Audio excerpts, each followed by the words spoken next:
தாய் தமிழ் உறவுகளுக்கு வணக்கம். வேல்முருகன் பெயரை சொல்லி வசூல் வேட்டை நடத்தும் ஜெகதீச பாண்டியன் என்ற தலைப்பில் இந்த காணொலியை காண்கிறோம்.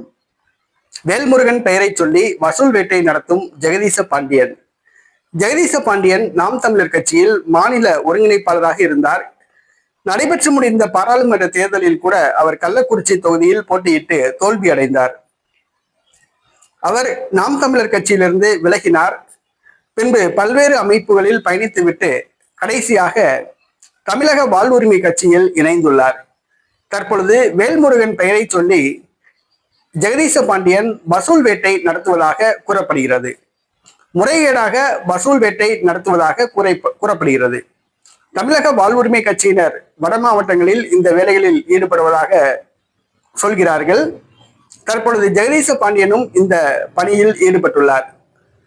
பொதுவாக அரசியல்வாதிகள், பொதுப்பணித்துறை ஒப்பந்ததாரர்கள், பார் நடத்துபவர்கள் இவர்களை சந்தித்து வேல்முருகன் பெயரை சொல்லி வசூல் வேட்டை நடத்துவதாக கூறப்படுகிறது.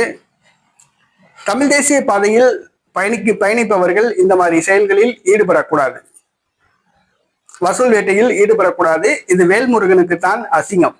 ஆகவே வேல்முருகன் இந்த செயலை தடுத்து நிறுத்த வேண்டும். ஜெகதீச பாண்டியன் வசூல் வேட்டையில் ஈடுபடுவதை நிறுத்த வேண்டும். அது கட்சிக்குத்தான் கெட்ட பேரு. உங்களுடைய தமிழக வாழ்வுரிமை கட்சிக்குத்தான் கெட்ட பேரு. ஜெகதீச பாண்டியன் வசூல் வேட்டையில் ஈடுபடுவதாக செய்திகள் வருகின்றன. அதனை வேல்முருகன் தடுத்து நிறுத்த வேண்டும்.